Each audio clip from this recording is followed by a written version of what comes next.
Theory of consumer ബിഹേവിയറിൽ വരുന്ന important ആയിട്ടുള്ള കുറച്ച് ഫോർമുലാസ് ആണ് നമ്മൾ ഇന്ന് നോക്കുന്നത്. ഇതിൽ ഒന്നാമത്തെ ഫോർമുല എന്ന് പറയുന്നത് ബഡ്ജറ്റ് ലൈൻ കൺസ്ട്രെയിൻസ് ആണ്. അതായത് ബഡ്ജറ്റ് ലൈൻ കൺസ്ട്രെയിൻസിന്റെ ഇക്വേഷൻ വരുന്നത് P1x1 plus P2x2 is equal to M. ഇവിടെ P1 P2 എന്നാൽ ഗുഡ് 1ന്റെയും ഗുഡ് 2ന്റെയും വിലയാണ്. ഇനി x1 x2 എന്ന് പറഞ്ഞാൽ എന്താണ്? ഗുഡ് 1ന്റെയും ഗുഡ് 2ന്റെയും ക്വാണ്ടിറ്റിയാണ് ഉദ്ദേശിക്കുന്നത്. M എന്ന് പറഞ്ഞാൽ കൺസ്യൂമറിന്റെ വരുമാനമാണ്. അതായത് ബഡ്ജറ്റ് ലൈൻ കാണിക്കുന്നത് എന്താണ് എന്ന് വെച്ചാൽ ഒരു കൺസ്യൂമറിന് തന്റെ കയ്യിലുള്ള പരിമിതമായ വരുമാനം ഉപയോഗിച്ച് വാങ്ങാൻ കഴിയുന്ന രണ്ട് സാധനങ്ങളുടെ അളവുകളാണ്. രണ്ടാമത്തെ ഇക്വേഷൻ വരുന്നത് ബഡ്ജറ്റ് ലൈന്റെ സ്ലോപ്പ് ആണ്. ബഡ്ജറ്റ് ലൈന്റെ സ്ലോപ്പ് എന്ന് പറയുമ്പോൾ അതിന്റെ ഇക്വേഷൻ -P1/P2. അതായത് ഗുഡ് 1ന്റെ വില ഗുഡ് 2ന്റെ വിലയുമായുള്ള നിരക്കാണ് ബഡ്ജറ്റ് ലൈന്റെ സ്ലോപ്പ് ഇവിടെ കാണിക്കുന്നത്. ഇവിടെ എന്തുകൊണ്ടാണ് മൈനസ് സൈൻ ഉപയോഗിച്ചിരിക്കുന്നത്? മൈനസ് സൈൻ ഉപയോഗിച്ചിരിക്കുന്നത് ബഡ്ജറ്റ് ലൈന് ഡൗൺവേർഡ് സ്ലോപ്പിംഗ് ആണ് എന്നുള്ളത് കാണിക്കാൻ വേണ്ടിയിട്ടാണ്.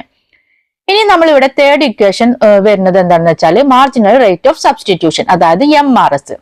MRS എന്ന് പറയുമ്പോൾ negative delta x2 by delta x1, അതായത് marginal utility of 1 by marginal utility of 2. ഇവിടെ ഡെൽറ്റ x2 എന്ന് പറഞ്ഞാൽ ഗുഡ് 2ൽ ഉണ്ടാകുന്ന കുറവാണ്.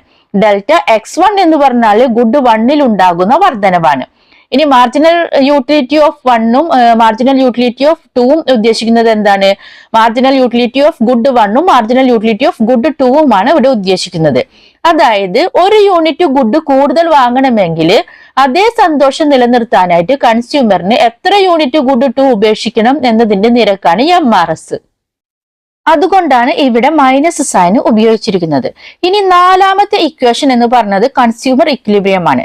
കൺസ്യൂമർ ഇക്വിലിബ്രിയം എന്ന് പറയുമ്പോൾ അതിന്റെ ഇക്വേഷൻ വരുന്നത് MRS of x1 x2 is equal to P1/P2.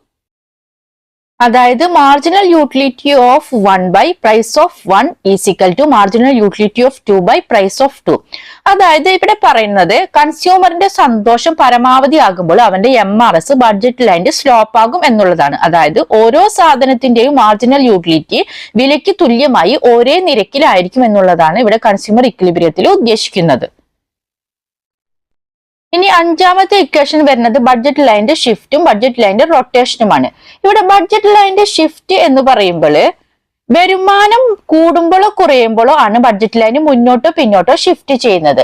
അതുകൊണ്ട് തന്നെ ഇവിടെ ഫോർമുല വരുന്നത് P1x1 plus P2x2 is equal to MNU. അതായത് MNU എന്ന് പറയുമ്പോൾ ഇൻകം ന്യൂ, അതായത് ഇൻകം കൂടുമ്പോഴോ കുറയുമ്പോഴോ ആണ് ബഡ്ജറ്റ് ലൈന് ഷിഫ്റ്റ് ചെയ്യുന്നത്.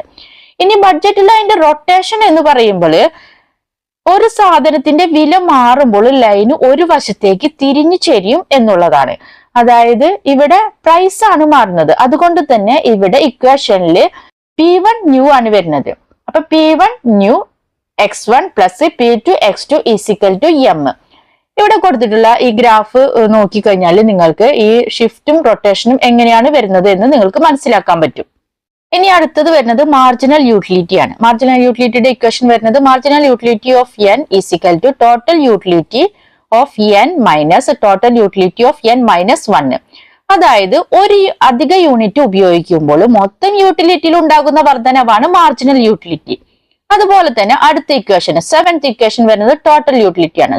ടോട്ടൽ യൂട്ടിലിറ്റി എന്ന് പറയുമ്പോൾ സിഗ്മ ഓഫ് മാർജിനൽ യൂട്ടിലിറ്റി. ഈ സൈന് വായിക്കുന്നത് സിഗ്മ എന്നാണ്.